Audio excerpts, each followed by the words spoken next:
to future generations and Birch Gold's info kit. The libs have a massive Gavin Newsom problem. Our only hope is that they don't figure it out in time to shuffle the deck just a little bit. Anyone who shall not work, neither shall they eat. A quote from the good book. And now in practice here in the United States of America. France, are they on the brink of a potential comeback? I kind of doubt it, but we'll still talk about that anyway. The Trump would-be assassin was sentenced. I'm sure you heard how much time he's going to do, and a bunch more to get to here on the show today. My name is Jobob. Thanks so much for tuning in. The show starts right now.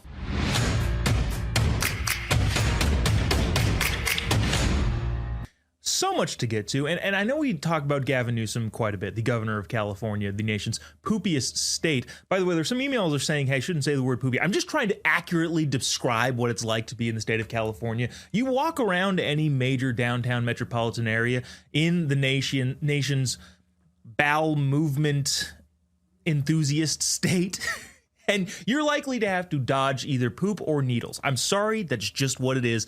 Feces, if you want to call that, but that's just the reality that exists here in the godforsaken state of California. The libs have a Gavin Newsom problem, and some of them realize it, but others of them don't. I'm very excited to get to all of that. But before, I got to mention to you, tpt@tpusa.com is the email address if you'd like to send along your thoughts, comments, concerns, even criticisms. That's welcome here. You can send those along to tpt@tpusa.com via email, or leave a comment wherever it is that you happen to be watching this. And if the comment or the email is disgusting, vile, and bigoted in all nature, it'll fit right in with what we do here on the show, and we'll likely read it in our mailbag segment, which is the fifth segment. If you'd like to be included, or at least considered to be included, tpt@tpusa.com. Now, got to mention too, Sunday, there's a halftime show going on that you have to watch. Graphic 2 if you've got it. One of the biggest differences, as I've mentioned many times on this show, between the various halftime shows is one of them features a overrated, America-hating, misbehaved rabbit, and the other will be in English. No subtitles will be required for the All-American Halftime Show this Sunday, so make sure you check it out. Real America's Voice, Daily Wire Plus, pretty much everywhere. I can't list all of the places where you can watch it are in this little flyer that we've got there. It's all on all the Turning Points websites, all the social media accounts. You can see it pretty much anywhere. Really just flip the channel one direction or another, and you'll be able to find the All-American Halftime Show. Like I said, will be in English, no subtitles required. To get to the state where the big game is being played, California, the governor of that state is set to be, by all accounts, the next Democratic nominee for president of the United States. The question is he really? I want to open this up with our friend of the show, Congressman Kevin Kiley, gave a speech after the governor of California's State of the State address, in which he addressed the claim of California being the nation's leader. I couldn't have said it better myself, so I'll just have him say it. Again, this is Kevin Kiley, congressman from the poopiest state in the union, California, cut 6. Today, the governor of my state, Gavin Newsom, gave his State of the State address, in which he declared that California leads the nation. Now, the governor isn't wrong. As the residents of our state know all too well, California does lead the nation. California leads the nation in fraud. California leads the nation in unemployment. California leads the nation in homelessness. California leads the nation in poverty. California leads the nation in illiteracy. California leads the nation in gas prices. California leads the nation in electricity prices. California leads the nation in housing prices. California leads the nation in debt and deficits. And just this week we learned that for the 6th straight year, California leads the nation in outbound U-Haul rentals. Congressman Kiley hit it right on the head there. The only thing he missed is California also leads the nation in FPM, also known as feces per mile strewed upon the streets, because we just let homeless people do that, I guess, for some reason. Honestly, this is so bad. This is just where my head goes. If you have a bathroom emergency of really any kind, you can kind of just go wherever in California. Maybe that's one of the advantages. And if you get stopped for indecent exposure, all you have to do is go, yeah, and act like a meth head violent maniac on the streets of California. And the cops will be like, he's a homeless person. What are we going to do? He's just a crazy, violent meth head. So I guess it's fine that he poops or pees on the streets. I'm not recommending that. I'm just saying it's a possibility. Now, despite leading the nation in all of the bad things, Governor Newsom is being hailed as the next best lib hope. Even recently in Vogue magazine, a very big profile was done on Governor Hairspray. I'm going to read you we're going to actually do quite a bit of reading here on this segment and really throughout the show more broadly about Governor Newsom and how their fawning coverage of the sleazebag that is the governor of the state went out. The first sentence in the Vogue article, the Vogue profile piece done on the Governor Newsom, literally says, I'm reading quotes verbatim. Let's get this out of the way. He's embarrassingly handsome. His hair seasoned with silver, at ease with his own eminence as he delivers his final State of the State address. Jeez. Gag much? Cringe much? Look, for all of the libs saying, we hold President Trump up to this unrealistic standard. One, he's doing things that literally nobody else in the country would be willing to do. And two, nobody's saying this. He's embarrassingly handsome. I can't help myself.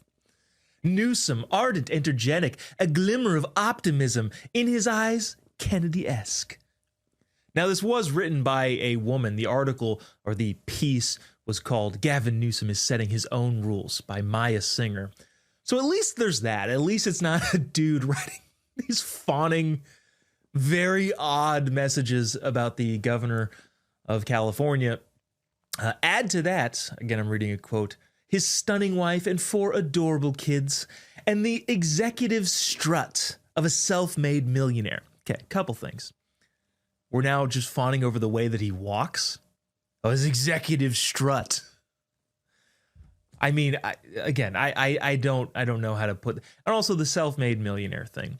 Look, if the libs are going to criticize President Trump about getting $1 million loan from his dad and then turning that into a $1 billion empire, multi-billion-dollar empire, which is fantastically impressive. I'm not sure if you're going to get stuck on that point. I'm not sure calling Gavin Newsom a self-made millionaire is a accurate assessment. Yeah, a guy that grew up with one of the richest families in the world, if not at the time the richest family in the world, the Getty family.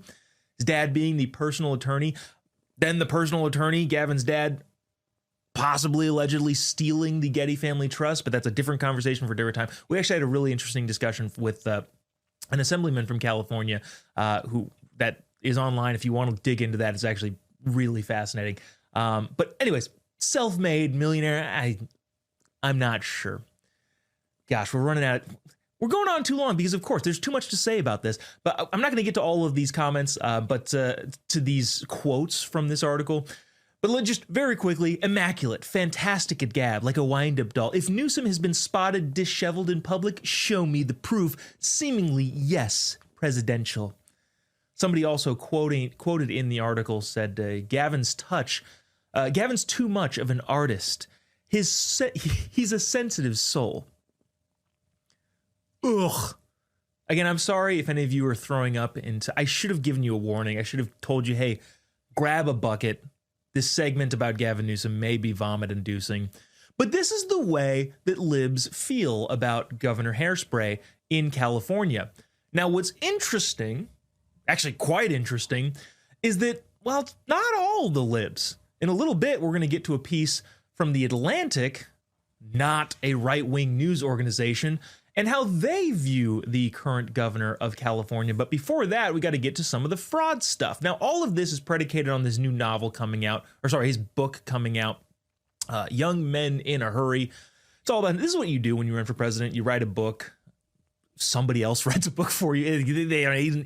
Gavin Newsom did not actually write this book. Obama did not actually write Dreams of My Father. That's not it. someone writes a book that you say I wrote, and then, you put it out and you do a book tour and you get your name ID up and, you run for president. That's kind of how all of this works.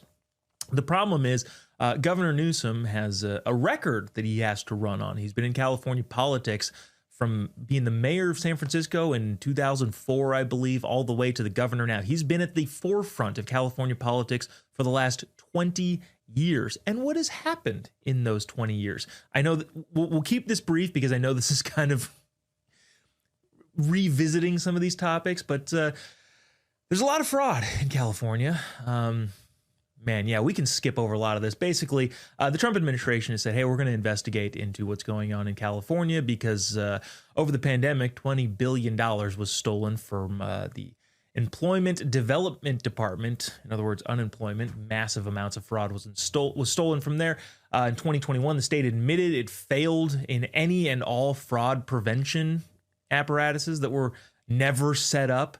And it didn't cross-check any claims that were made by literal prisoners. In other words, the California taxpayer, and by extension, probably the federal taxpayer, paid a bunch of money into to people in jail claiming that they were unemployed because of COVID. Not because of my incarceration, because of the crimes I committed. It's because of COVID. Dang it. On top of that, there's hospice fraud allegations that are going around. Dr. Oz has been talking about $3.5 billion of potential hospice fraud, which is interesting because Governor Newsom also hints at this. And this is where I actually think this becomes a more complex problem that is, it's going to take some rhetorical finessing to be able to describe, and by finessing, I don't mean kind of like going over on people, but to be able to describe exactly what is going on here, because Newsom's clap back to this is that no, we've been paying attention to this. Actually, here's him in response to Dr. Oz coming and saying, hey, there's a bunch of hospice care abuse going on. This is cut 7, Governor Newsom, with a response to that fraud, saying, no, we're on top of it. Cut 7. Hospice, we've been after that for years and years before Oz was even on the scene. 2021, we did a moratorium on new hospice program. 280 we shuttered. We've been after this for years and years and years. We want an open hand, not a closed fist. We absolutely are here to be a partner to go after waste, fraud, and abuse. I started something called ODI, Office Digital Innovation. I did not, my mistake, do it with a chainsaw. Had I done that, you would know about it. So there is the governor basically defending himself, saying, no. Look, we issued a moratorium on hospice licensure in 2021 because we realized there was a ton of fraud. Okay, fair. And I would love to see him actually do that. The problem is, because that's 5 years ago, why are we still able to uncover a bunch of fraud if the governor claims that, well, no, we've been cracking down on fraud, especially in this industry, especially in this subdivision of our healthcare as a state. If you've been cracking down on it, why does it still exist? And we're not talking about, we instituted this several months ago, which would only preempt the federal government investigations by a couple months. No, it's been 5 years. Look, I am bragging about an operation that I put in place in 2021 that apparently hasn't worked because there's still a bunch of fraud going on. But what I think is fascinating about this in its entirety, in its full scope, is that, yes, we can talk about how bad Governor Newsom is. And places like Vogue can write these fawning articles. Look at how, I know there's rampant fraud. I know they're giving healthcare to illegal immigrants. I know they're decriminalizing crime. But golly, is he handsome. I know they can do that. But even libs are recognizing that Governor Newsom has a huge problem. Therefore, the libs have a Governor Newsom problem. The Atlantic recently wrote an article between two authors called Gavin Newsom's Record is a Problem. I'm just going to read you a big chunk of this because it actually is astonishing. If you didn't know any better, you might be duped into thinking, well, this is a Fox News publication. This article came from Newsmax, Breitbart, some conservative right-wing rag. But it's not. It's the Atlantic. Again, not known for being hyper-conservative over there at the Atlantic.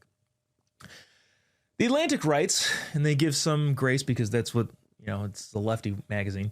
A key source of Newsom's appeal is the belief that he's electable. It seems it's easy to see why his party's voters have such a favorable view of his political skill. The governor has a combined... I'm not going to go through the whole thing. Basically, they say he's electable because he has ideological flexibility, as if that's a good thing. And that's a fancy way of saying he doesn't believe in anything. So even they're admitting, he's electable because he has ideological flexibility. One of the reasons why people don't like us conservatives is because we have ideological inflexibility.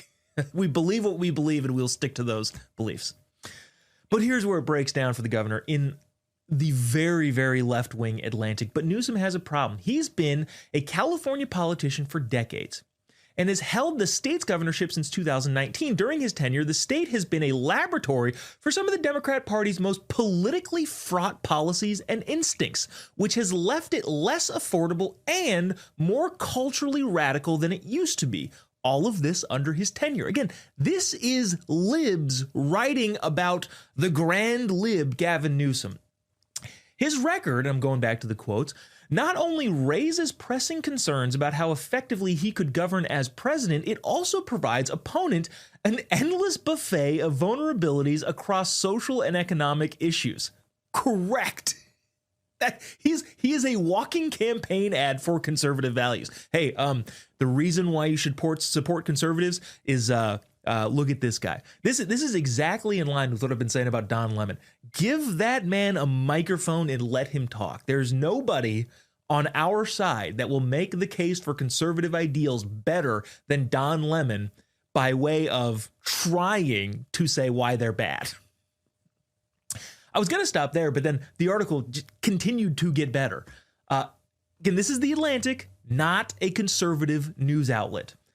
This is them saying, indeed, many California policies read as if they were reverse engineered from Republican attack ads.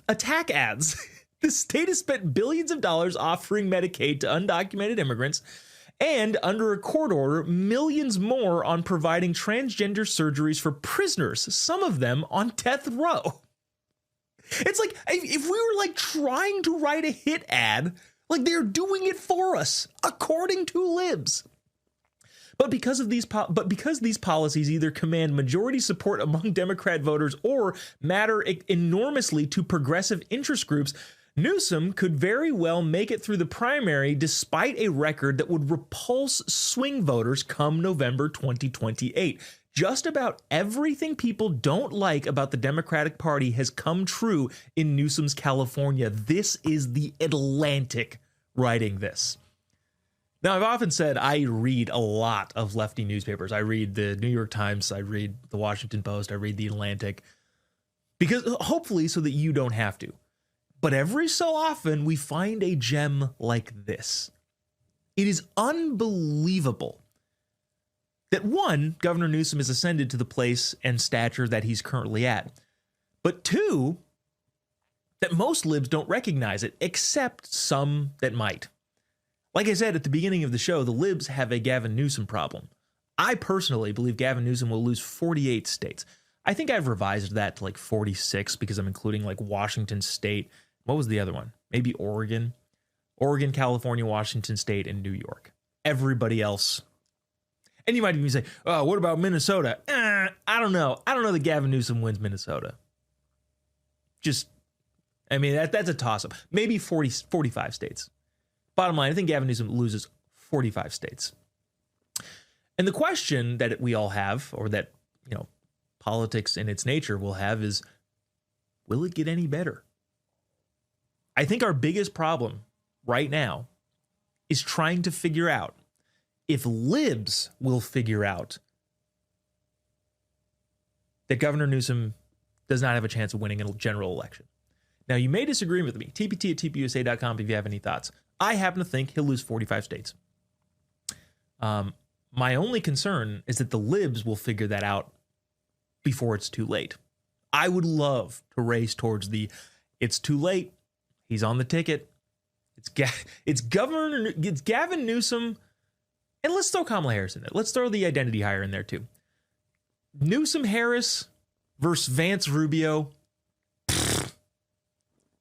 Golly, I Can you imagine a better scenario than that? My only concern is that the libs will figure out that he's not exactly the most electable person on their side. I don't know who it is necessarily, but it's definitely not Gavin Newsom. And this Atlantic piece is, yes, very, very interesting, but it's a little bit concerning. Maybe they'll figure it out. Who knows? TPT at TPUSA.com if you have any thoughts, comments, concerns, criticisms. Where do you think the polling would be on a Newsom-Harris ticket versus a Vance-Rubio ticket? I think it would be pretty skewed. But I mean, I'm actually curious. Some people are very concerned about Gavin Newsom gaining a lot of steam, gaining a lot of headway. I don't tend to be one of those people, but you know, I'm open to be coaxed. I am opinion flexible on that. Doesn't change my ideology. I'm politically opinion flexible on that. TPT at TPUSA.com if you have any thoughts, comments, concerns on that. Coming up, I want to talk about the food program, the food stamps that are, unfortunately, I'm not going to make that joke. Maybe I'll make it next segment. We're going to talk about food stamps, the new, very, very strict, very, very harsh, very, very mean if you're a lib, but reasonable if you're a conservative. Food stamp restrictions and regulations have hit February 1st. We are now in the worst time in the world, unless you have a job. Unless you're a contributing member of society, then it's fine. TPT at TPUSA.com. We'll be right back after the break. Don't go away.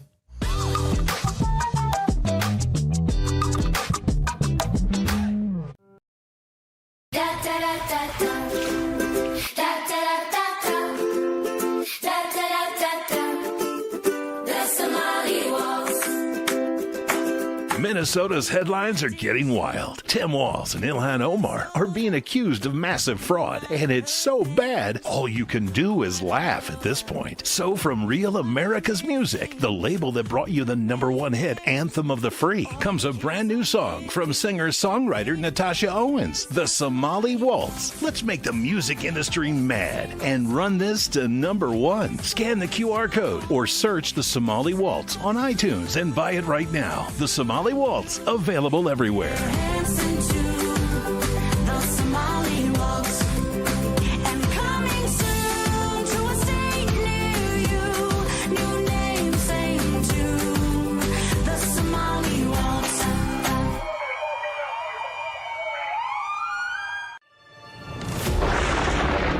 Through every storm, every moment of uncertainty, everybody needs to pray for Charlie Kirk right now. Rav has stood strong.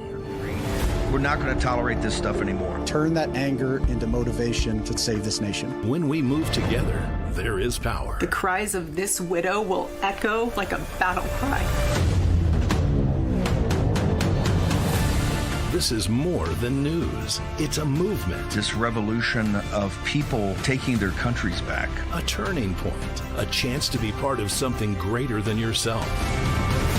Scan the QR code and stand with Rav. The story isn't over, and neither is your part in it. Step in, be counted, be heard. Together, we are Rav. We will achieve American greatness. And we are just getting.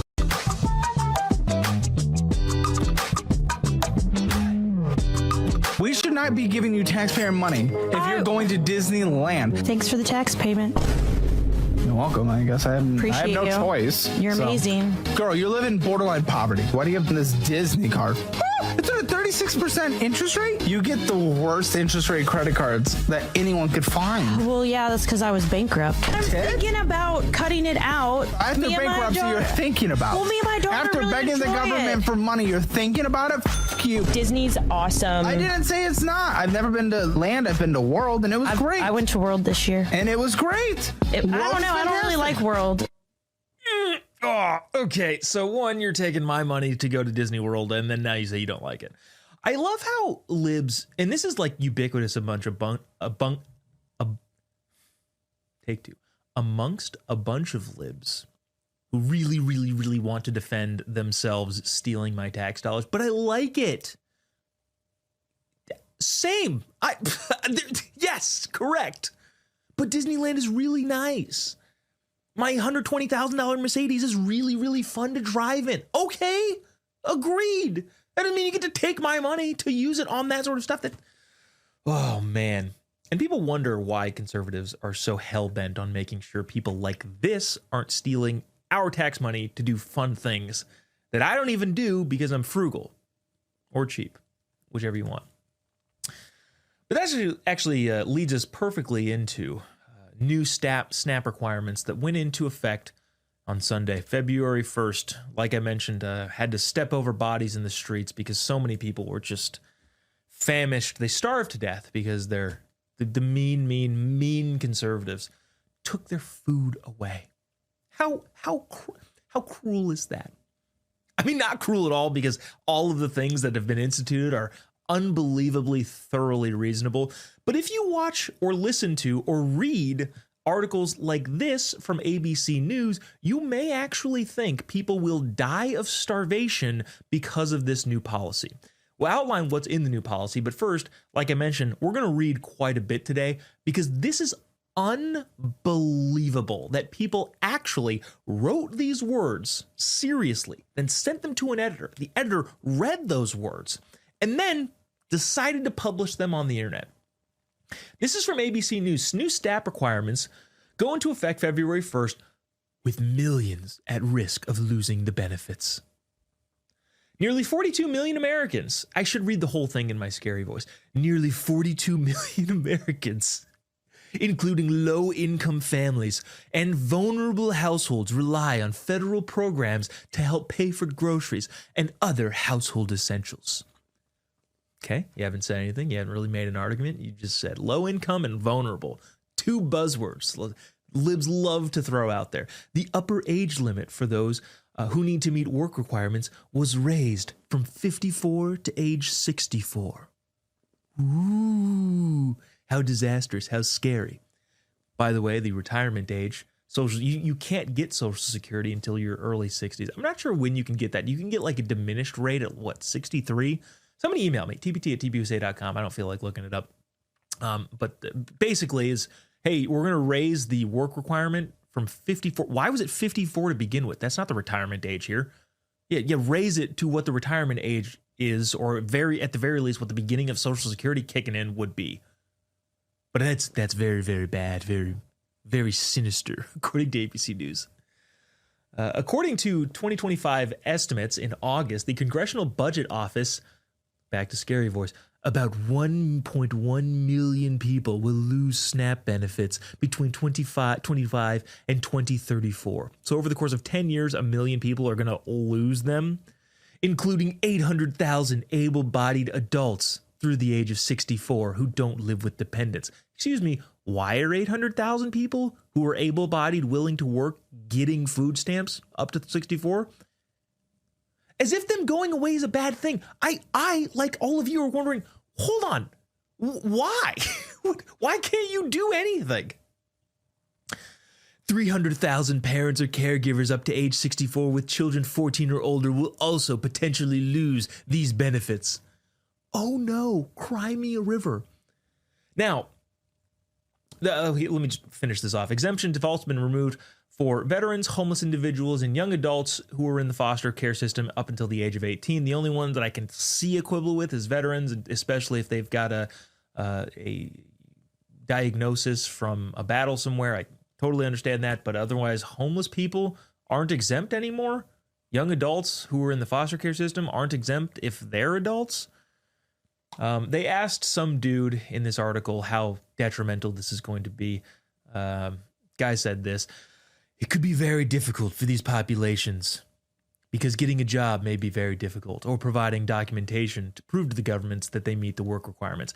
Don't want to bury the lead on purpose, but the kicker here is that the only thing that you have to do to avoid any of this sort of stuff, remember, they've raised the age 10 years, which I don't understand why it was that low to begin with, and removed the exemption for parents who have kids under 14. 14, you still get an exemption. If you have a kid that's 14 years or older, yeah, you probably have to work. That's fine. But they say, well, it may be very, very difficult to get a job. Okay, you know what the mandates are, the requirements are?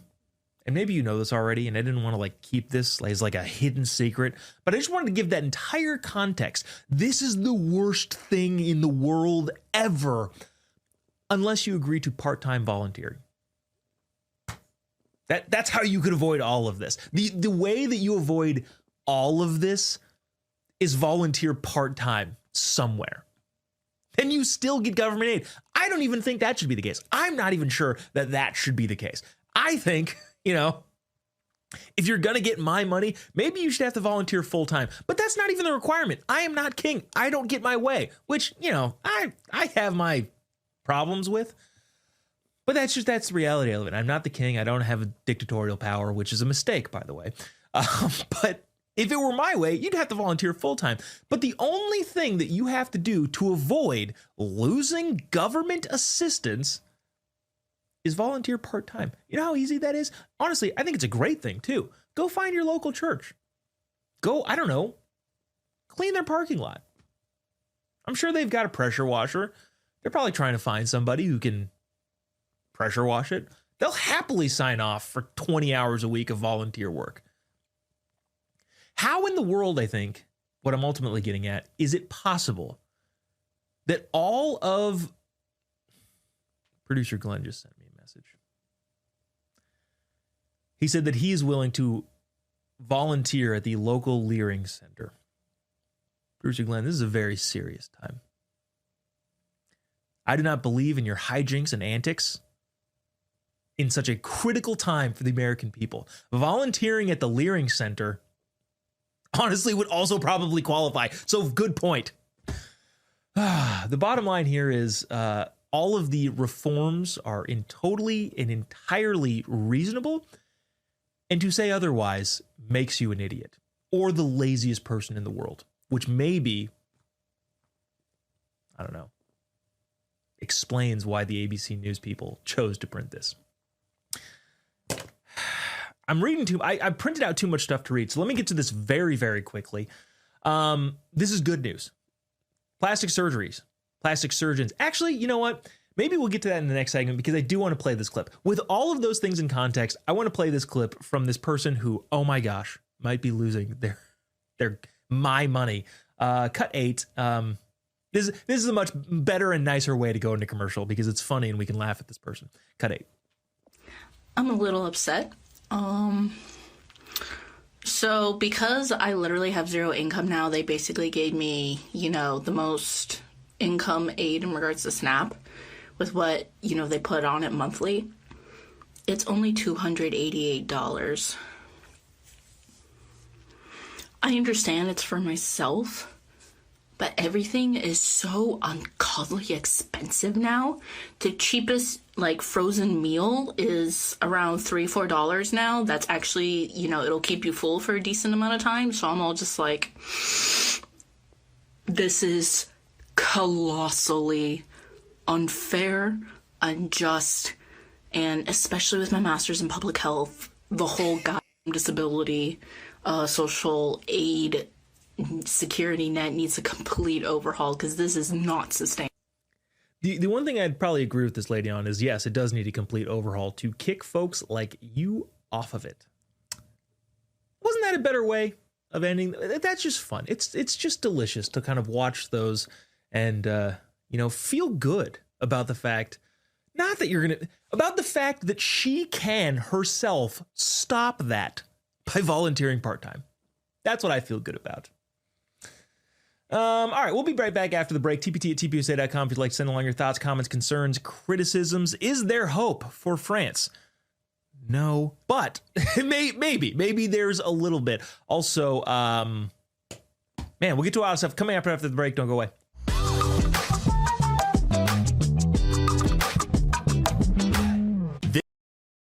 Hey folks, it's your friend John Rich. I co-founded Old Glory Bank because we heard too many stories about people getting canceled by their bank because they didn't agree with their politics. The government wanted to know where you shop. If you bought a Bible or you shopped at a sporting goods store, you're probably on a list. We created Old Glory Bank because America needed a bank that would protect their privacy and security. Exercising your constitutional rights is not a criminal activity, and neither is loving your country. At Old Glory Bank, we stand with you. I'm a J6er. I spent 1,143 days in prison. About a year in prison. We were prosecuted, persecuted. J6ers have been treated like terrorists. And we need your help. Stand in the Gap was founded to stand in the gap for J6ers working to rebuild their lives after being incarcerated. For just $10 or more, you can help these patriots get back on their feet again. Every dollar you give is being matched up to $50,000. Go now to j6support.com and donate today. Welcome to Real America's Voice, Real Minute. Your quick look at the powerful stories of faith and freedom, inspiring audiences across the nation. Angel Studios presents. I'm Bo Davidson with your Real America's Voice, Real Minute. Did you ever wonder what truly happened in the COVID-19 pandemic and whether Anthony Fauci would ever be held accountable? I think we all have. Filmmaker Jenner First has an upcoming documentary that searches for truth, transparency, and accountability called Thank You, Dr. Fauci. Governments lie. Anthony Fauci put everyone on the planet at risk without their consent. It's beyond suspicious. Research caused a pandemic, killed 20 million, and cost $25 trillion. Fauci would prefer a lie. Public trust, national health, and global security are at stake as this documentary digs through thousands of pages of documents and interviews with former officials and whistleblowers in the most controversial narrative of our time that may also be one of the largest cover-ups in modern public health history. It was the cover-up. Why would he trade the Chinese the most advanced biotechnology in the world? He's a spy. It's insane. I don't think this is going to be foolproof. Things are going to slip through. Fauci knew and lied repeatedly. Rather than being a partisan hit piece, Thank You, Dr. Fauci is an honest look at the origins of COVID-19 and a potential bioarms race with China. It streams exclusively on Angel Studios app and site starting on October 23rd. And all you need to do is go to angel.com/Rav to stream it. So be ready to watch, question, and share as the quest for truth and accountability continues.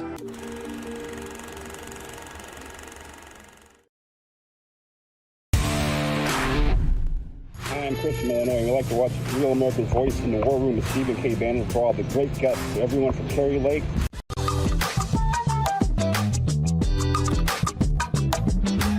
Know that the Trump administration's TPS for more than 350,000 Haitian nationals living here in the United States is an act, as my dear sister Ayanna Pressley would say, of policy violence that could literally be a death sentence for Haitian nationals. So, okay, sending Haitians to Haiti is policy violence. New lib term just dropped, policy violence. Good Lord, is there anything they won't call violence? Somebody came up to my door and was trying to sell me Girl Scout cookies. This is an act of soliciting violence. Okay. Yeah, you're right. Sending people from Haiti to Haiti is violence. Point taken. This is a good tie-in. You know what language they speak predominantly in Haiti? French. Speaking of France, is there hope for the most surrendering country in... That was unfair and also accurate. The French, interesting things coming out of France, which I think it's good to keep an eye on what's going on around the world, specifically in Europe, because a lot of them are Western countries and they are losing their Westernness. Interesting polling coming out. We'll go over the polling very briefly, but then kind of talk about where France is at on a fiscal scale and how it relates to kind of, I guess, the more broad understanding of what it means to be a Western civilization. Interesting polling coming out. 78% of French people say they're proud to be French, which is good. 69% of those people identify as patriotic. Bottom line here, there's a lot of different numbers to get into. Bottom line, a lot of people in France are feeling very patriotic nowadays. Now, what I hope is that sense of patriotism isn't spurred on by, we love welcoming all the third worlders, and instead is, no, I really appreciate French culture and the way that we've set up the values in this Western country and not all of the people coming into the country and taking it over effectively. Some of that is bolstered and confirmed by the fact that 92% of people support French cuisine and the French way of life, which, by the way, if you don't support French cuisine, you're an idiot. The French just have good food. Isn't that the French Laundry is the restaurant that Governor Newsom was caught at with no mask in the middle of COVID when he was closing down all the restaurants? Rules for thee, but not for me. The French objectively, the French have such good food that Governor Newsom was willing to break all of his own rules just to participate in French dining. 87% of people support the language, cinema, the religious traditions going on there. All of that is to say this. There is a new potential candidate for the 2027 presidential election. I'm not even going to try to pronounce his name. It's very, very French. I'm going to get it entirely wrong, so why even try? One of their potential presidential candidates is advocating for a 3-year moratorium on immigration. So, with the context of most people in France actually like France the way that it is and don't like what's going on in Paris being overrun by a bunch of third world Africans, one of the candidates, potential candidates, is saying, 3-year moratorium on all immigration. He's making the claim that, we're pretty unsustainably addicted to the labor that comes from these third world countries. One, because it's not good. It's not like skilled artisans are coming over from third world countries. No, it's just kind of cheap manual labor that it's not sustainable, is the case that this guy's making. Here's where the actual problem lies. Bottom line is there could be a political shift to the right in France if I'm not going to make jokes about president sunglasses over there in France, but know that a political shift to the right would be a good thing in France. We're seeing it in several different places. Italy, obviously one of them, but hopefully Europe kind of course corrects. Here's the biggest problem that they have to deal with. And I think this should be noted specifically because the social services that libs in this country promote have proven to be disastrous in places like France, which is a place that we should learn from. The statutory minimum amount of vacation in France is 5 weeks. In other words, the government mandates that you give people over a month of working days off. That is coupled with 11 plus holidays also mandated off. So in other words, you get a month and a half just off every single year. Now, that sounds great. It's just like the lady in the last thing. That sounds awesome. Disneyland is fantastic. Is that financially tenable? Remember a couple years ago in 2023 when they raised, France was rioting, literally George Floyd style rioting, ICE style rioting in France when they raised the minimum age of retirement by 2 years, up from 62 and 9 months to about 64.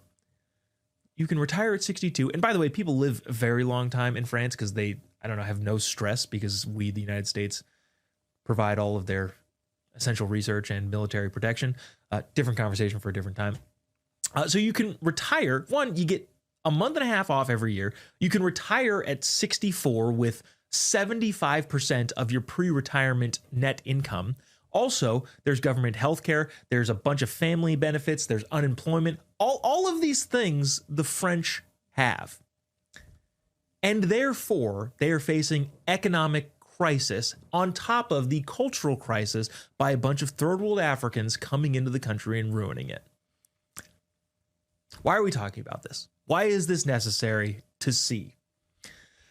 Because unfortunately, France and other like Nordic countries that libs often point to as the socialist countries can get away with this for far longer than we would be able to.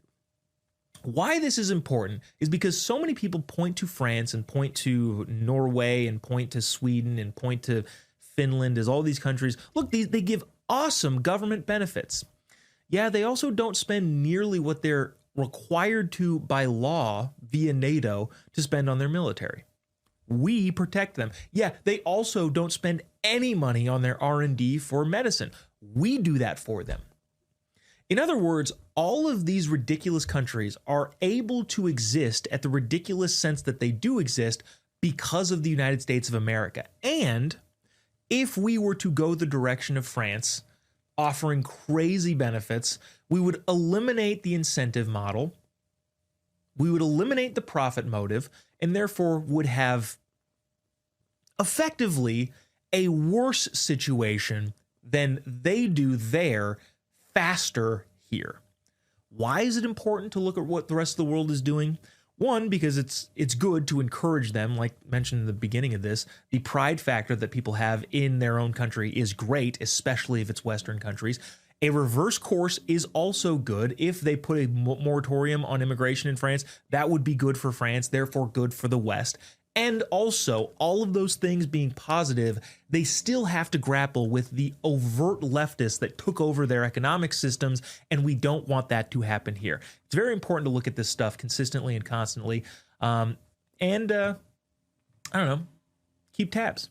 Figure out where things are going in other places so that we don't let those things happen here.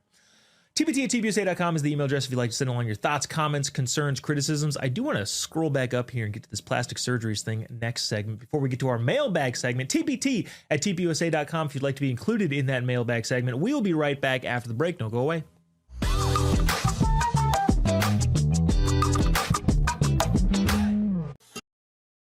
Hey folks, it's your friend John Rich. I co-founded Old Glory Bank because we heard too many stories about people getting canceled by their bank because they didn't agree with their politics. The government wanted to know where you shop. If you bought a Bible or you shopped at a sporting goods store, you're probably on a list. We created Old Glory Bank because America needed a bank that would protect their privacy and security. Exercising your constitutional rights is not a criminal activity, and neither is loving your country. At Old Glory Bank, we stand with you. I'm a J6er. I spent 1,143 days in prison. About a year in prison. We were prosecuted, persecuted. J6ers have been treated like terrorists. And we need your help. Stand in the Gap was founded to stand in the gap for J6ers working to rebuild their lives after being incarcerated. For just $10 or more, you can help these patriots get back on their feet again. Every dollar you give is being matched up to $50,000. Go now to j6support.com and donate today. Welcome to Real America's Voice, Real Minute. Your quick look at the powerful stories of faith and freedom, inspiring audiences across the nation. Angel Studios presents. I'm Bo Davidson with your Real America's Voice, Real Minute. Did you ever wonder what truly happened in the COVID-19 pandemic and whether Anthony Fauci would ever be held accountable? I think we all have. Filmmaker Jenner First has an upcoming documentary that searches for truth, transparency, and accountability called Thank You, Dr. Fauci. Governments lie. Anthony Fauci put everyone on the planet at risk without their consent. It's beyond suspicious. Research caused a pandemic, killed 20 million, and cost $25 trillion. Fauci would prefer a lie. Public trust, national health, and global security are at stake as this documentary digs through thousands of pages of documents and interviews with former officials and whistleblowers in the most controversial narrative of our time that may also be one of the largest cover-ups in modern public health history. There was the cover-up. Why would he trade the Chinese the most advanced biotechnology in the world? He's a spy. It's insane. I don't think this is going to be foolproof. Things are going to slip through. Fauci knew and lied repeatedly. Rather than being a partisan hit piece, Thank You, Dr. Fauci is an honest look at the origins of COVID-19 and a potential bioarms race with China.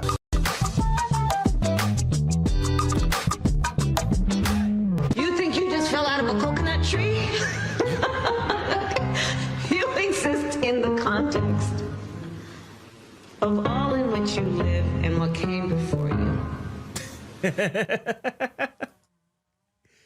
Some people have too much time on their hands, and some people are also very talented. Is that okay to say? That there's, yeah. That is, I guess, yeah. The timbre of which Kamala Harris spoke is very musical theater-esque, I think is what I'm getting at. That's very fun. That's very good time. What's not a good time is, what a jarring transition that was. What is not a good time here is the libs trying to transition a bunch of kids. I know we talk about this quite a bit, but there are actually some good news on this front. The New York Post is reporting, but it's pretty much everywhere. I think it was I first saw it on the Washington Post, The American Society of Plastic Surgeons came out against transition surgeries for minors on Tuesday. So yesterday, one of the major institutions of the American medical system said, yeah, the irreversible medical procedures for individuals with gender dysphoria, air quotes, should probably be delayed until at the very least they're 19 years old.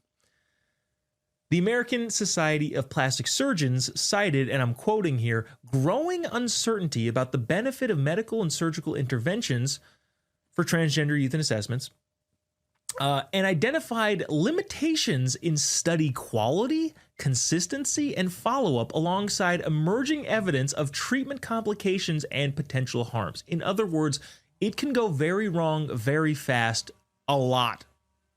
The frequency is very, very high. Honestly, I think this is good news. I think this is fantastic, and I'm glad that this is happening, and I think it's a sign that we effectively have won this argument now. That doesn't mean we stop pushing. That doesn't mean we stop talking about it. But at this point in time, I think this is a major win for the people that can simply just acknowledge if you're a dude, you're a dude. If you're a woman, you're a woman. Just for reference, the American Society of Plastic Surgeons represents 11,000 physicians worldwide, and they found evidence suggesting a substantial proportion of children with prepubescent or pubertal onset gender dysphoria experience resolution or significant reduction of distress by the time they reach adulthood. In other words, children are erratic and emotional. Newsflash.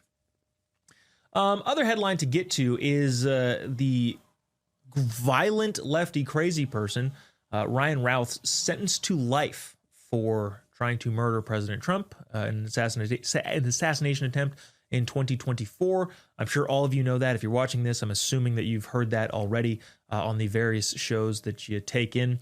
Last thing I want to talk about here is, now, let's just get to the headline. We won't get into the details of it. ICE nabbed an illegal alien in New Orleans. Why is that significant? Well, this particular illegal alien was a police recruit for the New Orleans Police Department. Had already been issued a gun, cleared all the background checks. Turns out he entered the country illegally, had a very suspect marriage that the judge in charge and ICE deemed as fraudulent, and in 2022 was issued a final deportation notice. Didn't leave. Not only didn't leave, got hired by a law enforcement institution in the United States, and there's that. We'll be right back. tpt@tpusa.com is the email address if you'd like to send along your thoughts, comments, concerns, even criticisms. We welcome it all. tpt@tpusa.com. We will be right back after the break. Don't go away.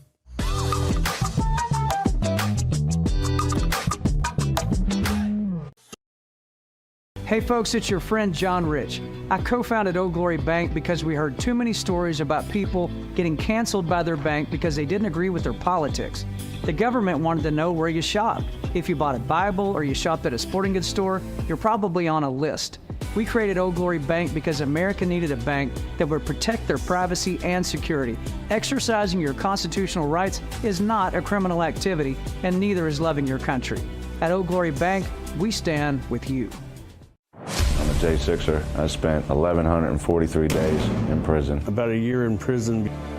We were prosecuted, persecuted. J6ers have been treated like terrorists. And we need your help. Stand in the Gap was founded to stand in the gap for J6ers working to rebuild their lives after being incarcerated. For just $10 or more, you can help these patriots get back on their feet again. Every dollar you give is being matched up to $50,000. Go now to j6support.com and donate today. Welcome to Real America's Voice, Real Minute. Your quick look at the powerful stories of faith and freedom, inspiring audiences across the nation. Angel Studios presents.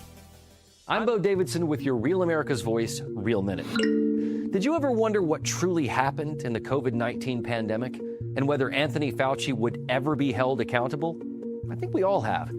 Filmmaker Jenner First has an upcoming documentary that searches for truth, transparency, and accountability called Thank You, Dr. Fauci. Governments lie. Anthony Fauci put everyone on the planet at risk without their consent. It's beyond suspicious. Research caused a pandemic, killed 20 million, and cost $25 trillion. Fauci would prefer a lie. Public trust, national health, and global security are at stake as this documentary digs through thousands of pages of documents and interviews with former officials and whistleblowers in the most controversial narrative of our time that may also be one of the largest cover-ups in modern public health history. There was the cover-up. Why would we trade the Chinese the most advanced biotechnology in the world? He's a spy. It's insane. I don't think this is going to be foolproof. Things are going to slip through. Fauci knew and lied repeatedly. Rather than being a partisan hit piece, Thank You, Dr. Fauci is an honest look at the origins of COVID-19 and a potential bioarms race with China.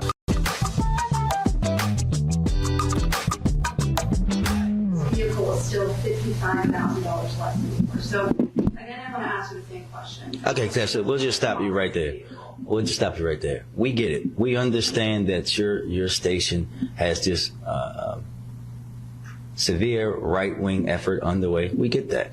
You guys, and your station in particular, would never ask the President of the United States how much the beast costs. You wouldn't do that. You would never do that. This is ridiculous. Let it go. Next question. For Governor Moore as well, his car costs about $78,000 to $80,000, and he drives across the state. Governor Hogan's car costs $70,000. Now again, that was bought when he was state. That's a long time ago. And I also would, well, you looked at, I understand that. I did answer the question. Just because you didn't get the answer that you wanted in your racist slant, that's one thing. But yes. What I will say. That is the mayor of Baltimore being questioned. Hey, why does the car that you travel around in costing the taxpayers $170,000? And then the first part, oh, well, you wouldn't ask how much the beast costs. Yeah, we know what the beast costs. It's public information. So yeah, we wouldn't ask that. We're wondering why, and we know why the beast needs to cost that, because a bunch of libs are currently constantly trying to kill the president. But then he does the meme. I don't have an answer to this. This is racist. Yes. 10 for 10. Chalk it up. Another win. All right, let's get to our mailbag here before we run out of time. Paul says this. Oh, now I get it. You're deliberately mispronouncing Ma'am Danny's name just to annoy him in case he's watching. Good for you. The more you irritate him, the better. That's what I say. Paul, I have no idea what you're talking about. I believe that I wholeheartedly am pronouncing Ma'am Danny's name correctly, especially when we do the Pig Latin moron Zamdanny. I have no idea what you're talking about, Paul. I deliberately mispronouncing his name. That's not something I would do. That's not what I stand for. Let's see. Sharon says this. Oh, she was talking about the One Battle After Another movie, the Oscar-nominated likely favorite to win Best Picture. She said she watched it. 10 thumbs down. The whole thing was just sex and violence. And I responded back to this email, Sharon. I think I said something along the lines of, yeah, it's crazy how bad lefty movies have gotten. If you missed that segment, go rewatch it on the podcast, wherever you get your podcasts or social media accounts. But it is fascinating to see how bad libbed movies have got. Speaking of entertainment, Dave says this, makes a suggestion for the show, and I kind of like this suggestion. I'm not sure how logistically possible it is. But he says, hey, when you show ICE arrests, you should play them with the Cops theme song, Bad Boys. Point taken. Noted. Thank you, Dave. Good suggestion. Not exactly sure that we'll do it, but we'll see. Let's see. Shelley says this. What is the over-under bets on whether or not the Clintons, during their testimony for the Epstein testimony, will have selective memory lapses when under oath? Shelley, I think high. I think those odds are quite high.